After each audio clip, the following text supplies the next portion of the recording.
At 360 Yield Center, we talk a lot about what are the advantages of owning your own sprayer and having the ability to do your acres on demand, whether that's wide dropping and nitrogen management or even fungicide management or even chemical applications.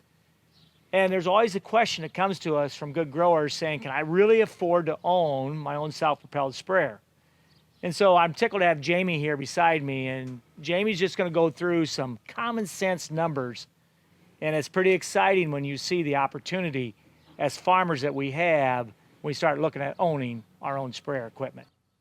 So when we start looking at different acreages, it certainly makes a significant difference on how many acres you're going to cover. And there's certainly a wide range of sprayers out there in the market, and you have options to buy, you have options to lease. And so as you start looking at this thing, I just encourage you, like Greg said, look at the numbers. So today, if we look at a 2,000 acre grower, can he afford a sprayer?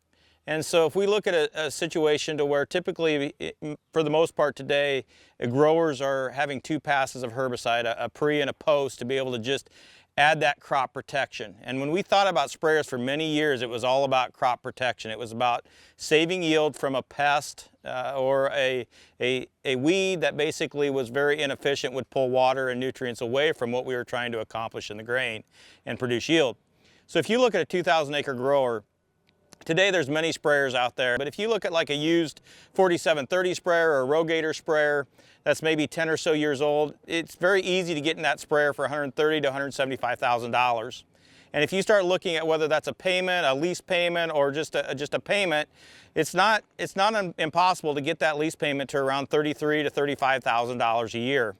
And when you start looking at your ability to do that versus paying for custom application and the ability to have all that control, you can really see quite a difference. So if you strictly take that machine that you purchased, maybe a lease payment of say $35,000, and put all the factors in there as far as fuel and different things like that, and do your herbicide applications, but not stop there. Let's look at what else we can do through that growing season. So let's put a wide drop on that system.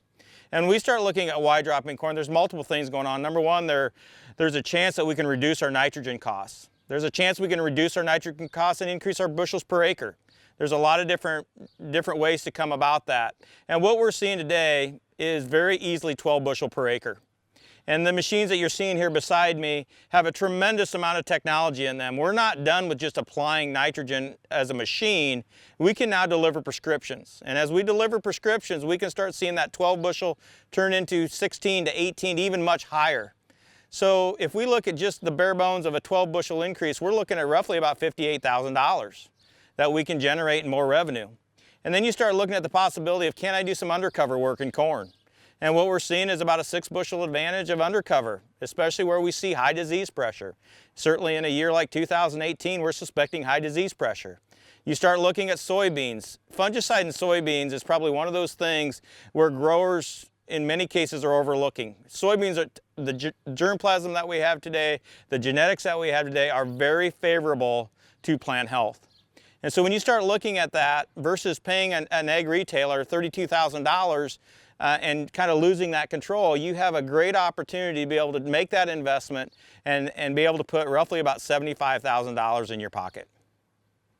Well, you know, Jamie, for our own farm, once we made that decision that we're going to own a sprayer that gives us control, and I find it really interesting, you take 2018 here, just in a matter of 2 days, we did 3 complete different operations. We were spraying over the top of beans. The very next morning, we put on the wide drops, and we did all day wide dropping in corn.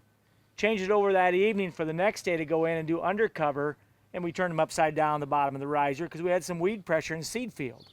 And to be able to do that through a custom operation or through a co-op, you know, have your ag retailer come in, it'd just be impossible. So the flexibility that we had made a tremendous difference. It's one of these years where we've had lots of rainfall, and so to be able to work around that schedule really helped our team. Yes, it's not all Pollyanna. I understand you're going to need some more labor. We found that. We took on all of our own chemical spraying. We have 5 different crops, and so for us, it was pretty diverse. And so we went the whole 9 yards. We set up the semi-trailer, you know, to have the spray tendering rig. We had an extra employee come into the operation, but at the same time, the dollars are huge on the savings side and on the profit side. And so I think everyone has to work their own numbers, and don't be so naive to think that you maybe do up the same 2 guys and you're not going to have a third person if you're up to 2,000 acres and you're doing all your own spraying. But there's some real advantages that we have found. And I think your numbers show that. Yeah. And they're real. And for our operation, it's well over $150,000 savings for us. And these are numbers that make quite a difference in a 330 corn market. So when we look at sprayers and what we want to do with sprayers, it's similar to a lot of the technology that we've had. It's not simply a sprayer anymore. It's a tool that can be used season long. That's what they're designed to do. And our crops respond to high management. So if we're sitting in looking at these crops and we're working really hard at managing nitrogen, which is setting us apart, and this sprayer behind me is a big part of that, we also have the ability to move into plant health. And as Greg said, you know, the control that he has and growers have when they have sprayers on their own farm is so much different when you rely on other people. So as we start putting things together, we just challenge you, you know, as Greg said, it's important to use your own numbers. The numbers I gave were pretty generic. If you farm 4,000 acres, run your numbers on that. Your lease payment's obviously going to be higher. If you got 6,000 acres, it might generate the interest of a second sprayer on that farm. But managing these crops in season is absolutely crucial. When you take a look at those sprayer leases, don't be scared to get at least 550 hours, maybe as much as 600. You know your own needs and your own acre requirement, but if you have some extra hours, there's a great opportunity to help others in the neighborhood with the wide drop or the undercover, and you'll get the hours done. But we know the profitability is there for you to grab.